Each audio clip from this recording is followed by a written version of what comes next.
Convido todos a assistir a aula completa. Vamos começar?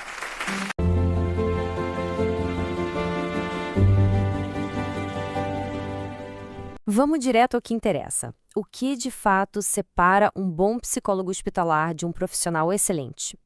Bom, não é só o conhecimento, sabe? É um tipo de código, um jeito específico de pensar que é forjado ali, naquele ambiente de alta pressão. E hoje a gente vai decifrar esse código juntos. Agora sim estamos falando a mesma linguagem. Essa frase, nossa, ela diz tudo. Não importa se é numa prova ou no dia a dia do hospital, o sucesso depende totalmente de dominar esse dialeto profissional. É uma mistura, né, de raciocínio, de ética e de prática. E aí é que está o grande desafio. Como é que se prova essa forma de pensar? Como se consegue equilibrar o conhecimento técnico com a sensibilidade humana, tudo isso dentro de uma instituição super complexa? É exatamente isso que a gente vai mapear agora. Para decifrar esse código, nosso roteiro tem 6 etapas, tá? A gente começa com a linguagem da avaliação, depois passa pelas lentes do SUS e da pediatria, mergulha na ética e em realidades bem sensíveis, e aí no final a gente aprende a pensar como a banca avaliadora. Vamos nessa? Ok, primeira sessão, a linguagem secreta da avaliação. Antes de qualquer técnica, a gente precisa entender o básico. Existe uma linguagem por trás de tudo, um raciocínio que se espera que a gente tenha tanto para responder uma pergunta quanto para lidar com um caso. Então, o ponto crucial é este aqui. Não se trata de ficar decorando termos técnicos de jeito nenhum. O negócio é internalizar a lógica da instituição. É mostrar um pensamento que é técnico, sim, objetivo, avaliativo e que está totalmente alinhado com o que se espera da prática hospitalar dentro do sistema público. Agora vamos para o segundo pilar, a lente do SUS e da humanização. Como é que esses grandes princípios da saúde pública, como o SUS e a sua política de humanização, se traduzem de verdade na prática, no dia a dia do hospital? E aqui tem um daqueles momentos que viram uma chave. A palavra humanização pode levar a gente a pensar errado. No contexto que a gente está analisando, não é só sobre ser gentil, é bem mais que isso. É uma tecnologia de cuidado, uma ferramenta de gestão mesmo, que ajuda na adesão ao tratamento e previne danos psicológicos que a própria internação pode causar.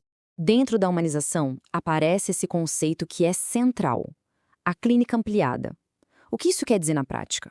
Quer dizer que o trabalho da psicologia é traduzir as demandas subjetivas, sabe, do paciente, da família, traduzir isso para a equipe, ajudando a integrar o sofrimento psíquico no plano de cuidados geral. Certo? E como isso pode aparecer numa avaliação? Uma pergunta bem típica seria essa.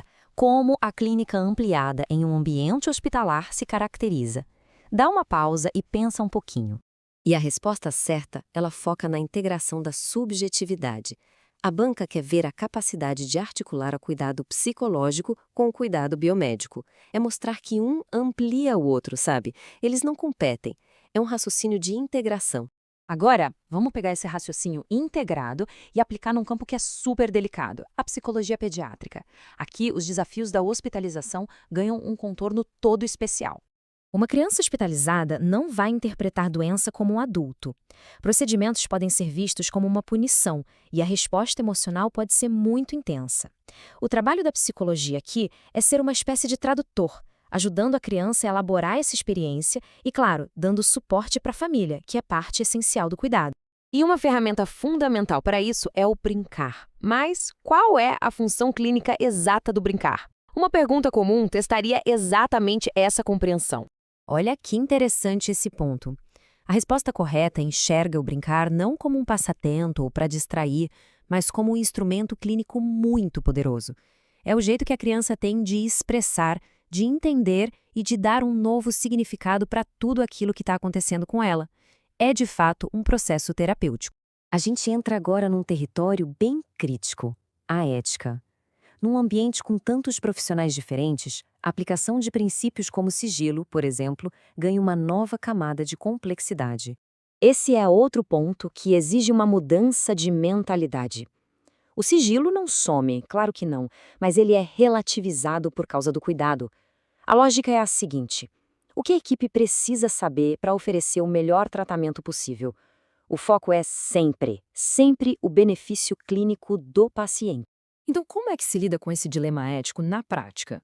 A questão desafia justamente a aplicação desse princípio numa situação real, do dia a dia. E a resposta que se espera é aquela que demonstra maturidade profissional. Mostra que se entende que a ética no hospital não é uma regra dura, engessada, mas sim um princípio que guia e que deve ser aplicado com discernimento, sempre priorizando o bem-estar da pessoa que está sendo atendida. Agora a gente entra nos temas mais sensíveis, aqueles onde a técnica e a maturidade emocional são testadas no limite. Cuidados paliativos, morte e luto. É fundamental quebrar um mito aqui. Cuidado paliativo não é desistir, não é abandonar. É mudar o foco do tratamento. O objetivo passa a ser garantir a máxima qualidade de vida possível, controlando a dor e oferecendo suporte psíquico. Isso vale para todo mundo envolvido, inclusive para os próprios profissionais. E isso nos leva a uma questão importantíssima. A psicologia não cuida só do paciente e da família, porque é tão importante cuidar tão bem da equipe. A resposta certa aqui revela uma visão de sistema, uma visão do todo. Cuidar da equipe não é um luxo, é uma necessidade da instituição. Isso previne o esgotamento, o burnout, o estresse traumático e garante que os profissionais possam continuar oferecendo um cuidado de qualidade. Chegamos na etapa final, pensando como a banca examinadora. A gente já tem todas as peças do quebra-cabeça. Agora vamos montar tudo isso e entender de vez a mentalidade de um psicólogo hospitalar de excelência. E aqui está o código mestre. Primeiro, aplicar os conceitos na prática, não só decorar. Mostrar que se entende de SUS, de ética, no campo de batalha. Segundo, pensar de forma integrada, sem isolar as coisas. É conectar a clínica, a ética, o sistema de saúde em cada resposta. E terceiro, e talvez o mais importante, é sempre explicar o raciocínio por trás da ação. É essa demonstração do processo de pensamento que faz toda a diferença. E para fechar, fica essa reflexão. Será que dominar essa forma de pensar é útil só para passar numa prova? Ou, na verdade, a gente não está falando do próprio DNA da excelência clínica num ambiente tão complexo e tão humano como um hospital?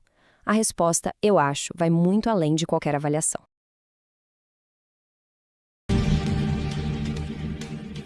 Segue e compartilha. Eu sou o psicólogo Macedo.